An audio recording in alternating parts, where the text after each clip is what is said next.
کێشەی زەوزاری زوو تێرانی کەرکووک یەکێکە لەو کێشانەی حکوومەتی عێراق لە ماوەی 16 ساڵی ڕابردوودا نەیتوانیوە چارەسەری بکات. بۆ چارەسەری ئەو کێشەیە حکوومەتی عێراق لە کۆتایی ساڵی ڕابردوودا لیژنەیەکی بەڵای دروست کرد. دوای ئەنجامدانی 4 کۆبوونەوە لە ماوەی ئەم ساڵدا لیژنەکە چەندین بڕیاری دەرکردووە. سەرجەم لایەنەکان بەشدار بوون، وەزارەتە پەیوەندیدارەکان، ئەنجومەنی وەزیران، وەزارەتی دیارە کشت و کاڵ، داد، تەسجیل ئەخاری، نزاعات ملکیە، پێکهاتەی کورد و تورکمان بەشدار بوون. تەنیا پێکهاتەی عەرەب بایکۆتی کۆبوونەوەکەیان کردبوو، ئامادە نەبوون. ئێمە پێشنیارەکانی خۆمان داوە دەبێت ئیتر چارەسەر بکرێ بەهێزی خۆمان دیارە. تەبعاً دەبێت لە بەغا کاری لەسەر بکرێ و ئەوان وعدیان داوە کە بڕیاری پێدەربکەن لە ماوانەی داهاتوودا، ئەبێت لە هەفتەی داهاتوودا دەست بەوە بکرێت کە ئەو بڕیارانە یەکجێک جێبەجێ بکرێت. ئەندامێکی لیژنەی باڵای چارەسەری کێشەی زەوزاری زوو تێرانی کەرکووک بۆ کورسادنی و زاشکرایی دەکات.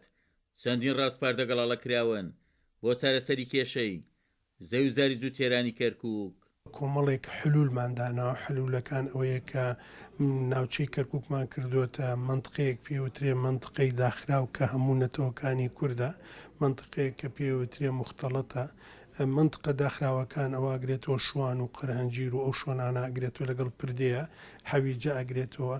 ئەمانە هیچ کێشەیەکی گرێبەستی تیان نییە، ئەنی کەسێک نییە بچێتە سەر ئەو شوۆنانە داوای گرێبەستەکانی خۆیان بکاوە کۆی لە بڕیاری 140 ڕۆژاوەتەوە و ئەو شوۆنانەی ترێژ جامان کردوێتەوە دیسان لە هەندێ دێمان هەیە وەکو لە ناو لەیلانە هەیە کە هەر تەنها هی کووردە ئەو شەر بە مغلقە حسابەکەین و کاری بۆ ئەەکەین کە ئەوانش کێشەکانەکە. لەگەڵ ئەوەشە ئێمە داوای ئەومان کردووە کە خوتەی زراعی ئەم ساڵ هەموو گرێبەستەکان بگرێتەوە، هەموو لە فەلاح و خەڵکی کورد بگرێتەوە.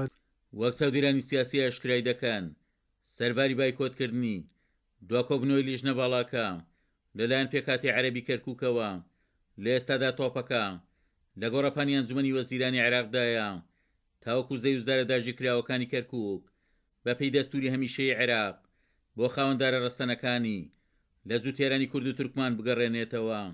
عومەر غەریب، کورسات نیوز، کەرکووک.